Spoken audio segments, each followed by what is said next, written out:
From the food we eat, the air we breathe, the land we dwell, to the health of our body and mind and the well-being of all things in the universe.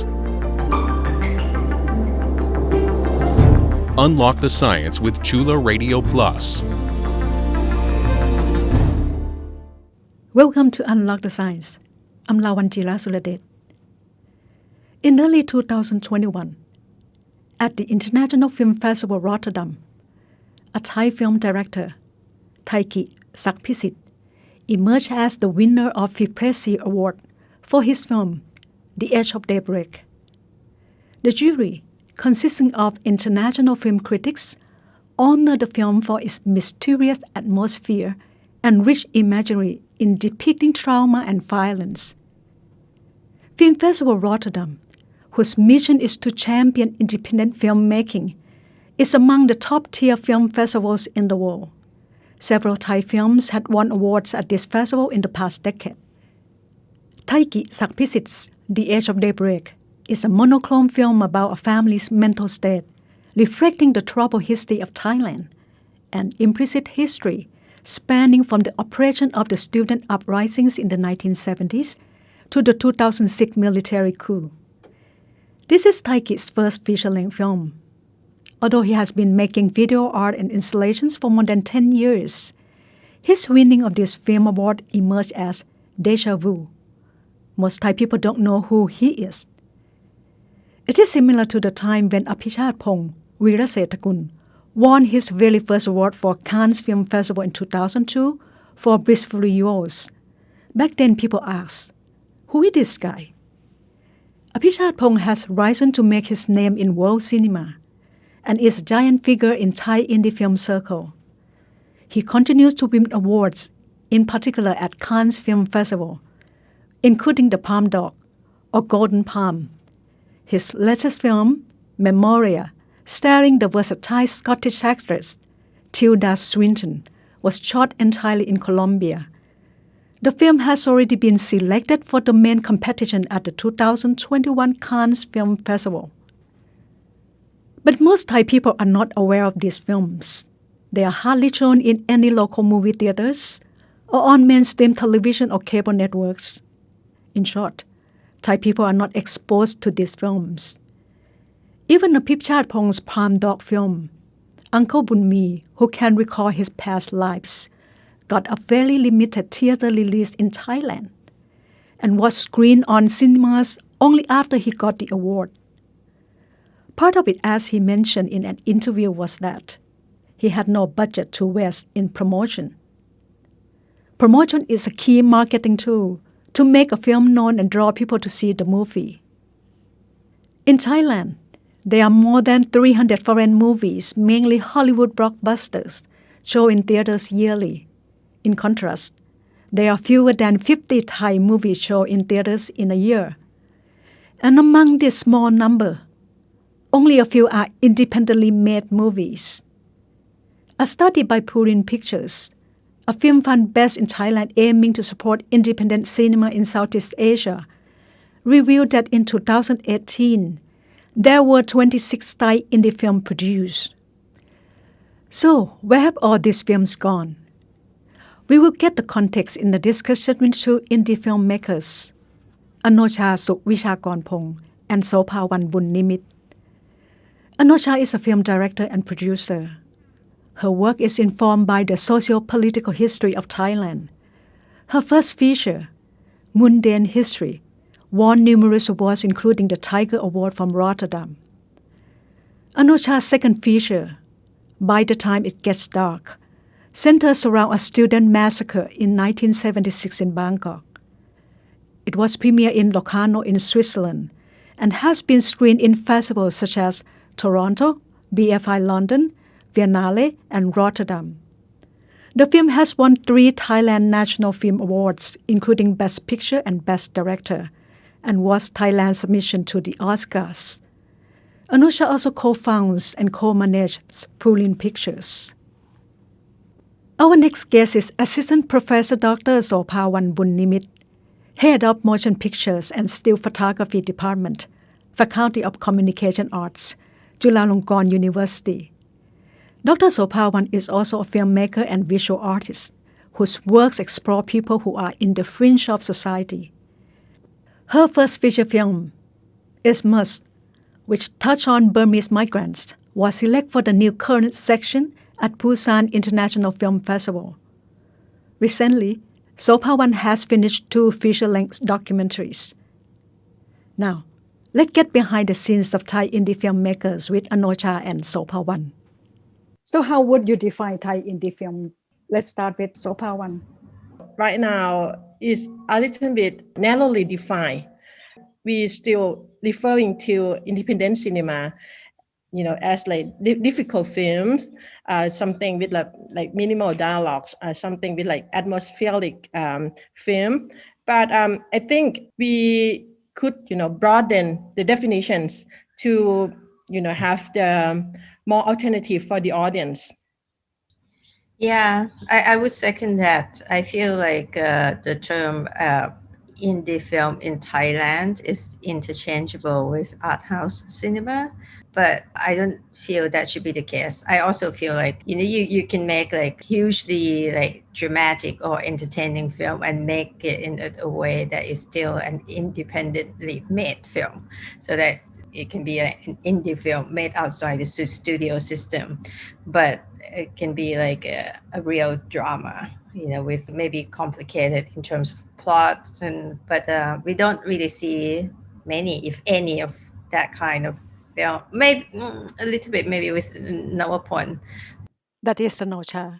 Indie film are often praised in art house cinema because they feel like not much about acting or drama or few dialogues and no movie stars, Some say that it's difficult to digest. So, Anocha, what your takes? I would say that you have to be a little bit more open-minded, and also, open your heart, when you go into a cinema to watch kind of like indie film or art house film, because, like you said, maybe there doesn't seem to be much happening. And I still say this to my audiences before the screening of my films: that don't think too much while you're watching. Don't try to kind of put together the pieces. Just let yourself go and be taken away by the film, and then you'll enjoy it a lot more. So, Pawan, what do you think? Yes, I think we are more or less still following the film festival trends, such as the so-called slow cinema. And many independent filmmakers, depend on the funding from the film festival, and to make their films appealing, sometimes they, with conscious or unconscious awareness, need to cater for the film festival test. Although for some filmmakers, to do that is strictly because of the budget limitations, and they need to use the non-professional actors. And that perhaps, limit that possibility of, dramatic storytelling.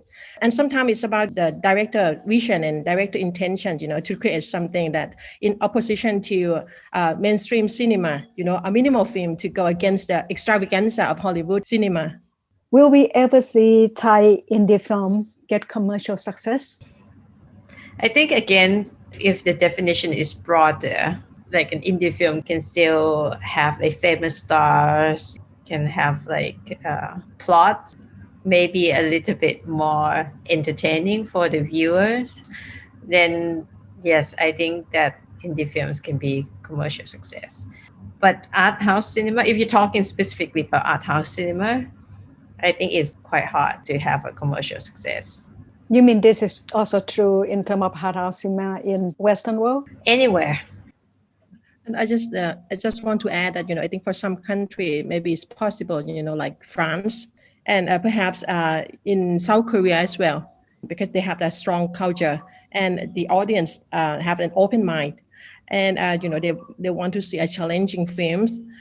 So I think that's also depends on the how strong of the film culture in each country as well.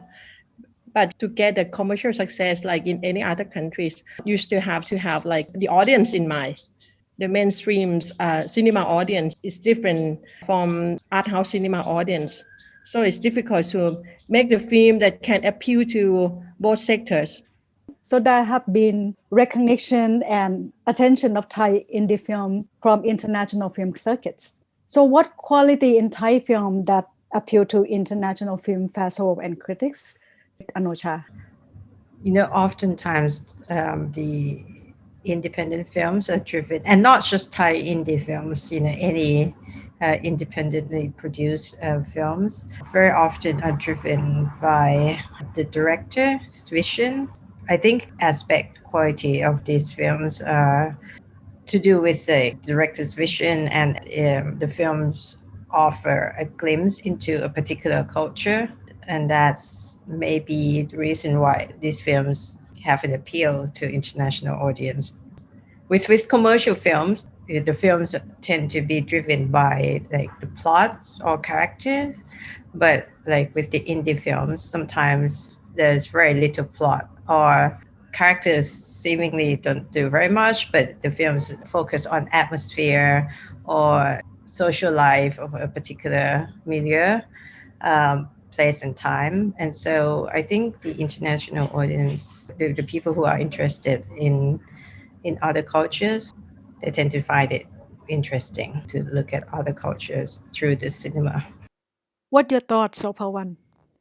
I think there were several factors at the time. First, I think it was about the timing, because a film festival is about making new discovery. They compete to find fresh new works. Especially from the region that has been less explored in the past.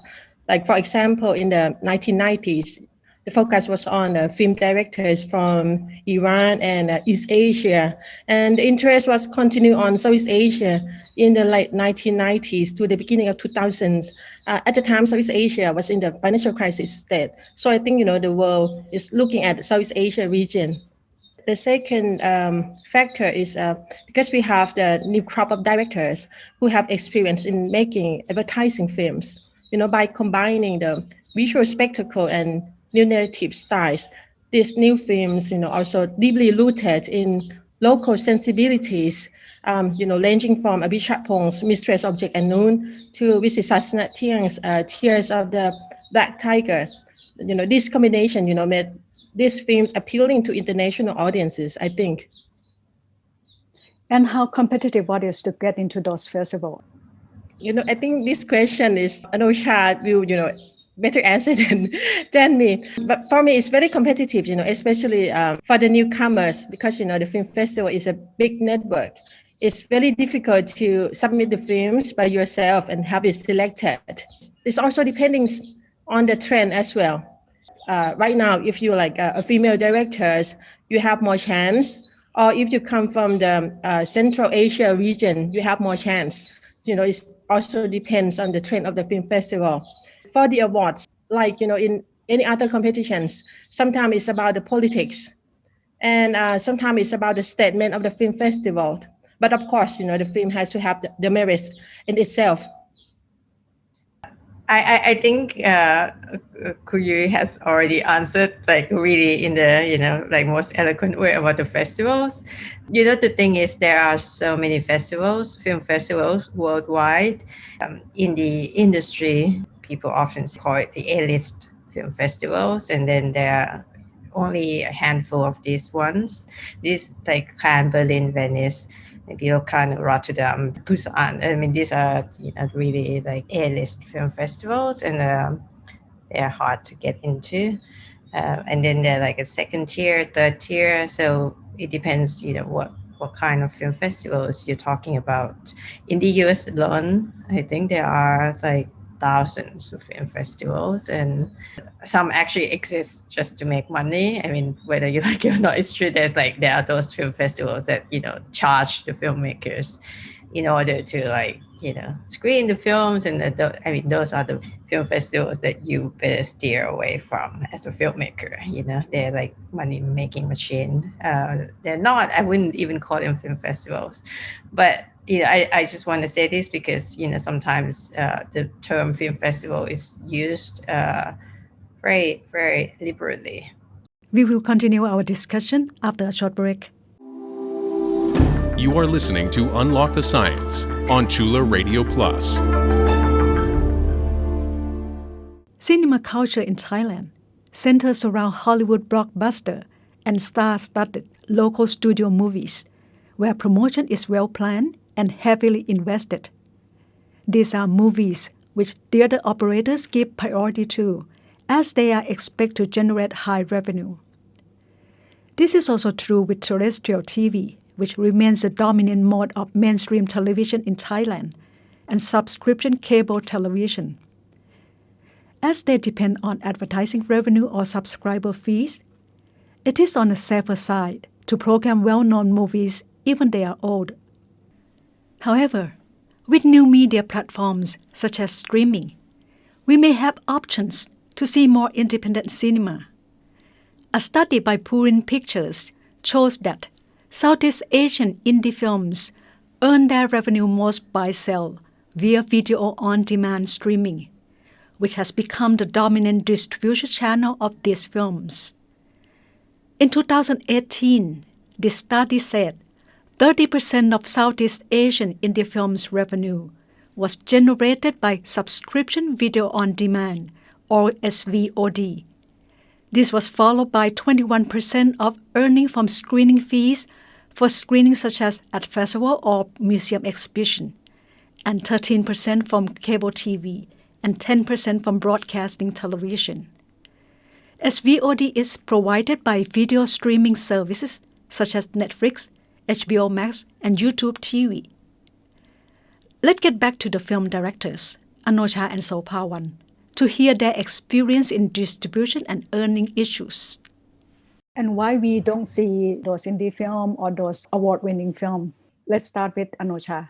The problem is really, it's not the only problem, but I think the main problem is to do with distribution. It's incredibly hard to get an indie film screened in commercial cinemas. We often have to negotiate with the cinema owners or cinema operators to try to secure the slots. And then, of course, unlike commercial or studio films, the budget that is allocated to indie films for P&A or publicity and advertising is minuscule or sometimes non-existent. People don't hear about that, and then the cinema owners don't want to put these films in their cinemas because they think that the audience, since they have not heard about the film, they will not come to see the film. So it's kind of like catch-22. So what out about in the documentary films? For documentary film, I think right now there are more platforms that independent filmmakers can explore, but I think it's still quite early stage to screen in the cinema. For Thai cinema or even documentary, have the maximum 1 week. After that, if the film does not make any revenue, that shelf life has just only 1 week, that's all. And how about the television and cable networks? For Thai television network, there's also interested in the rating. So to screen the independent films or documentaries, I think, it's there little chance because, they're still depending on, the advertising that depend on the rating. But right now, as I suggested earlier, that we have more chance because right now we have a streaming platform like Netflix or View, and they are, open to new content, and they constantly, need to change the content. So I think there's more chance, coming up for the new generation. I was going to say the same thing, that with international platforms or streaming platforms, they're quite active in getting the content, and they reach out to the filmmakers across the board, the commercial ones, the indie ones. Yeah, it might create more opportunities in the future, but for how long, I cannot say. If you can choose, how will you make your film available in Thailand? If I could choose, then I would like to have it screened in the cinemas nationwide, without a doubt.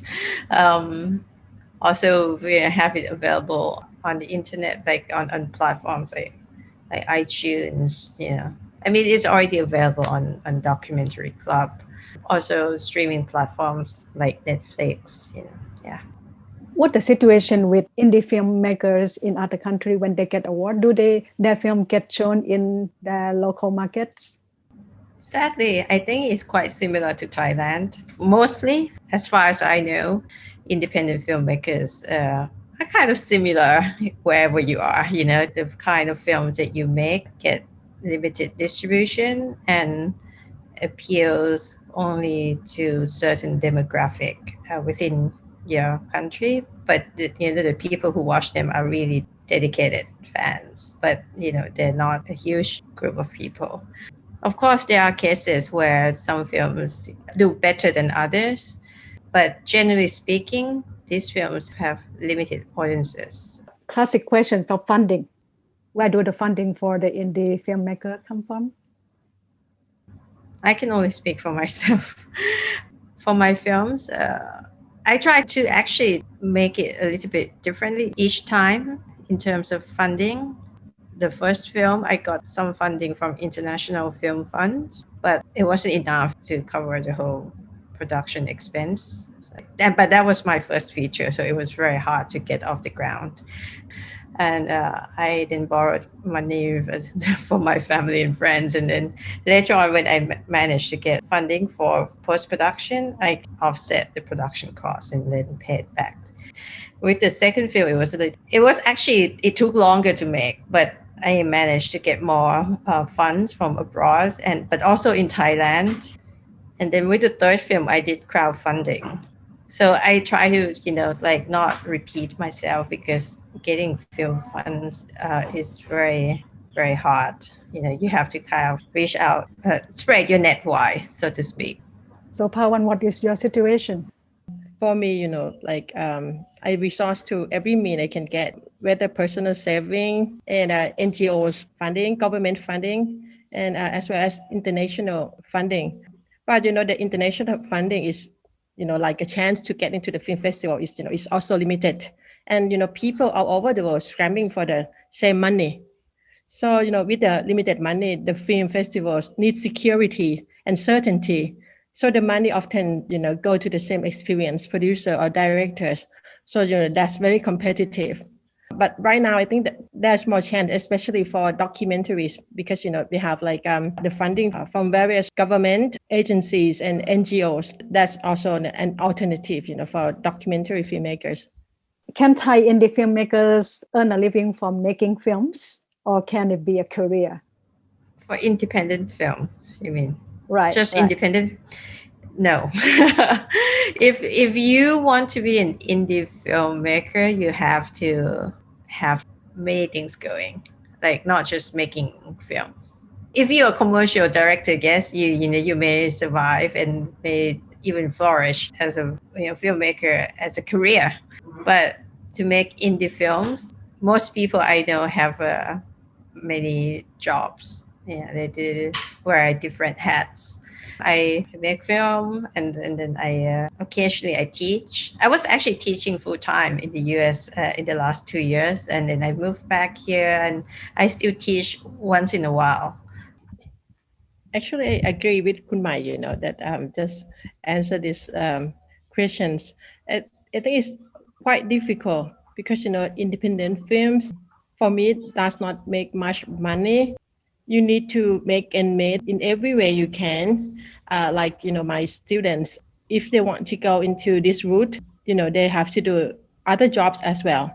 Like they have to do the commercial advertising films, or they have to make a music video for the living.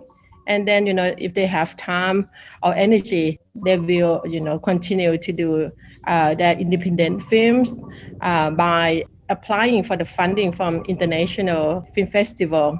But, if you Navapon, he can do it, he can switch between independent mode and studio mode. If you can do that, then you can, make a living as filmmakers. It sounds to me that it's quite a struggle to make indie film. So why continue doing that? That's a tough question. Why we still do it? Because, it's really painful, really, to get all the money together and to try to finish one film. It's take up, your life for many years. But I think, I still, have a story I want to tell. Even if it's a struggle, I still want to do it. It's Anocha, it's an addiction. I would just say that. that is a promise that we will see more works from them. Both the studio and independent movie markets have seen the change and new trend in distribution or how people will access their works. They agree that DVD selling is no longer a viable distribution channel, and SVOD through streaming is up and coming. Much more content will be needed for online media services to provide to their clients. People in the movie industries have already foreseen that there will be competition to produce more film works in terms of quality and quantity. So hopefully, that will open a new horizon for Thai indie filmmakers far and wide. Many thanks to our guest filmmaker, Anocha Suwichakornpong, and Assistant Professor Dr. Sopawan Boonnimitra. And thank you for listening. See you again next Saturday.